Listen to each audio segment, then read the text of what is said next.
Two cars, same make, same model, same engine. One's got 300,000 miles on it and still runs sweet. The other died at 90,000, hauled off on a flatbed. If this were really about mileage, that shouldn't happen, but nobody wants to say it out loud.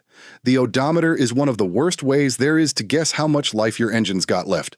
What actually decides it? You're doing it right now, every morning. We'll get to the one moment that does more damage than 100,000 highway miles.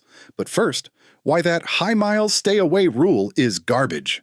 Think about where you even got that idea. The buddy who won't touch anything over 100K, the used car lot pricing everything off the odometer. Your dad probably, and they're not wrong to care. They're just measuring the wrong thing. Mileage tells you how far a car's gone. It says nothing about how hard those miles were or whether anyone looked after it. Highway miles, warm, oil kept up, those are the easy ones.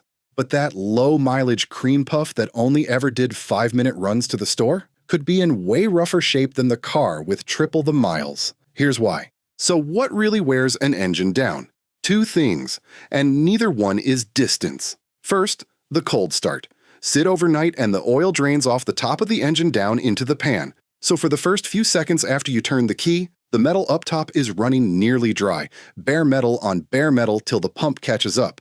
It's like walking up to a loaded barbell and ripping it off the floor with zero warm-up, cold, stiff max weight. Once, you'll live every morning for 10 years. Something's gonna give. Then there's heat, and heat doesn't play. Let it run too hot even once, and you can warp the head or cook a gasket in a single afternoon.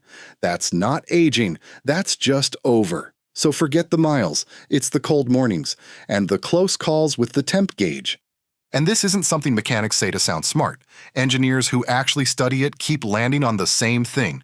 Most engine wear, some say up to 3/4 of it, happens in those first moments at startup and warm-up, not out on the road, right there in your driveway before you've gone anywhere. And the cruel part? Engines almost never die in one big, obvious moment. They go slow. It's months of short trips where the oil never gets hot enough to cook off the moisture creeping into it, so it quietly turns to sludge. And everything still feels fine. It's coolant nobody's flushed in years going acidic, eating the system from the inside. And it's that one hot afternoon in traffic when the needle drifts past half, and you think, hey, probably nothing, and keep rolling. That's the day engines die, not at some number on the dash.